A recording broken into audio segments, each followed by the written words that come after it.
Long before there was an MCU, Quentin Tarantino was constructing his own cinematic universe. There's nothing that you're gonna say that's gonna make me forget that I love my wife, is there?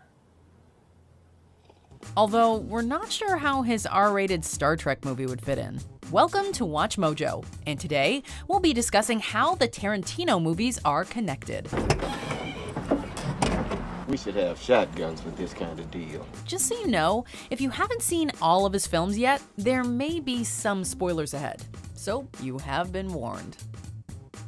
From early on in his career, fans of Tarantino's work have been picking up on little details that seemingly connect his films together. In a 2016 interview with the Australian talk show The Project, Tarantino confirmed that his movies are indeed intertwined. Although it's a bit more complex than you might think. As Tarantino explains it, a majority of the films he's directed and written exist within the Real universe, while a select few take place in a separate movie universe. So, for example, Reservoir Dogs and Pulp Fiction are both set in the Real universe. But if Vincent and Jules were to go to the movies, they'd see something like Kill Bill or From Dusk Till Dawn.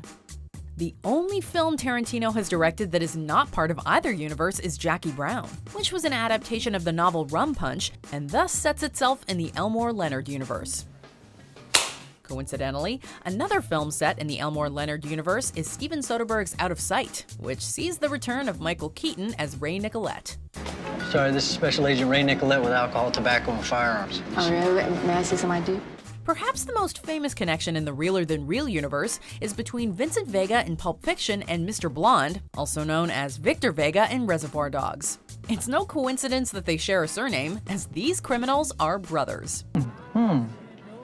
Well, that is one way to say it. Tarantino actually tinkered with the idea of a crossover movie about the Vega brothers, although it would have been tricky to pull off since both men die in their respective films. Plus, since actors John Travolta and Michael Madsen have obviously aged since the early 90s, a prequel wouldn't make much sense at this point either. In Reservoir Dogs, Vic also mentions that he has a parole officer named Seymour Scagnetti, who is presumably related to Jack Scagnetti in Natural Born Killers, which originated from a Tarantino screenplay.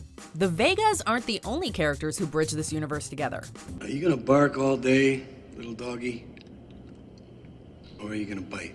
In Django Unchained, a member of the Smitty Bacall gang is named Crazy Craig Coons. Crazy Craig Coons. And he happens to be an ancestor of Captain Coons, Christopher Walken's character in Pulp Fiction. Little man, I give the watch to you.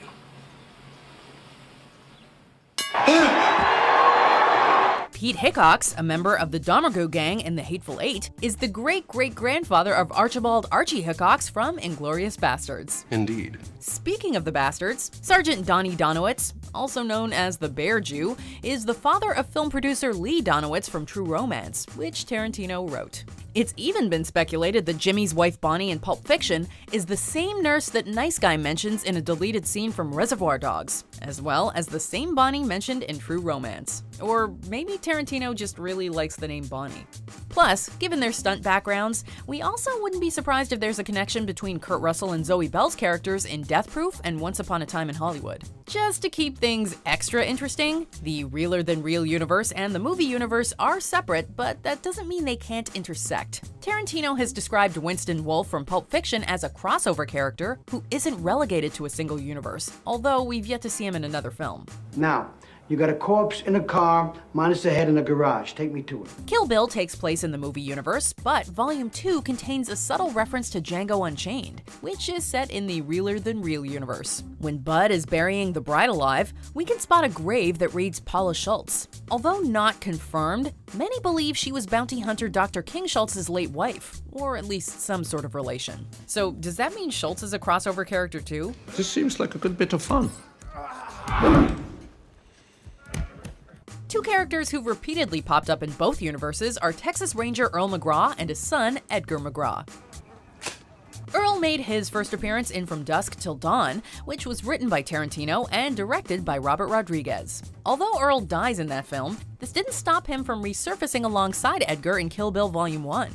And we're talking the whole shebang. In Grindhouse, another collaboration between Tarantino and Rodriguez, Earl broke out the cowboy hat again in the Rodriguez-directed Planet Terror and shares another conversation with his son in the Tarantino-directed Death Proof. I could spend the same goddamn amount of time and energy following the NASCAR circuit. The McGraws appear in From Dusk Till Dawn this series as well, although they're played by different actors. That's not what Earl taught me. Earl ain't here anymore. Arguably the most intriguing link between the realer-than-real universe and the movie universe lies within Mia Wallace's failed television pilot Fox Force 5. Fox as in we're a bunch of foxy chicks. Force as in we're a force to be reckoned with. And 5 as in there's 1, 2, 3, 4, 5 of us. As Mia tells Vincent in Pulp Fiction, the show would have centered on an all-female secret agent team.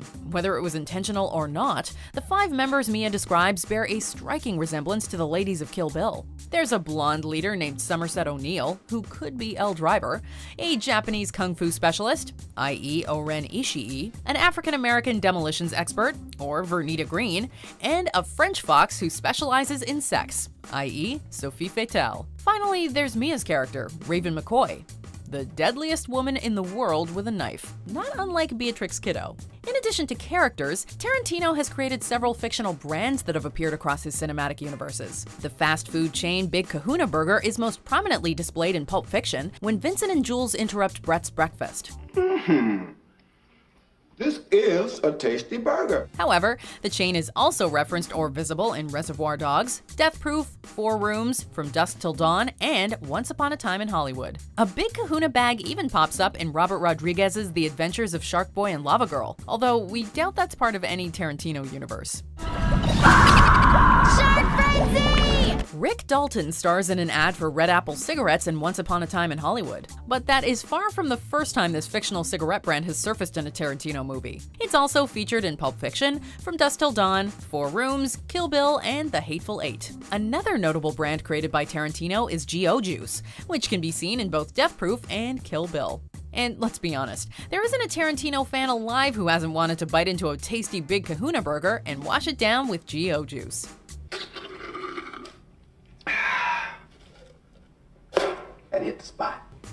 Not quite at the end yet. Almost there though. Just be sure to subscribe to our channel and ring the bell to be notified about our latest videos. Alright, back to business. Just to clarify, the realer-than-real universe doesn't exist in our universe per se, as Tarantino has rewritten history on more than one occasion. In Inglourious Basterds, Adolf Hitler doesn't commit suicide with Eva Braun. He gets shot, then blown to smithereens with a theater full of other Nazi party members. In Once Upon a Time in Hollywood, actress Sharon Tate and her houseguests aren't murdered by the Manson family. Instead, it's the 3 Manson family members who are killed by Rick Dalton, Cliff Booth, and a dog. Actually, considering Once and Bastards exist in the same universe, could Dalton's Nazi movie The 14 Fists of McCluskey be a recreation of the historical events that happened in Bastards? What's more, Tarantino himself has acted as a constant presence in his movies. Over the years, he's appeared as Mr. Brown in Reservoir Dogs, Jimmy in Pulp Fiction, Chester in 4 Rooms, Richard in From Dusk Till Dawn, Warren in Death Proof, and multiple characters in Django Unchained, just to name a few. Are all of these characters related somehow, or do they just so happen to look like Tarantino? Actually, there are quite a few actors Tarantino likes to cast regularly. So, like, is the Buddy Holly waiter played by Steve Buscemi in Pulp Fiction really Mr. Pink in disguise? Okay, at this point, we're probably overanalyzing things. So, as Vincent would say, I think we should be leaving now. Yeah, that's probably a good idea. do you agree with our picks? Check out this other recent clip from WatchMojo. And be sure to subscribe and ring the bell to be notified about our latest videos.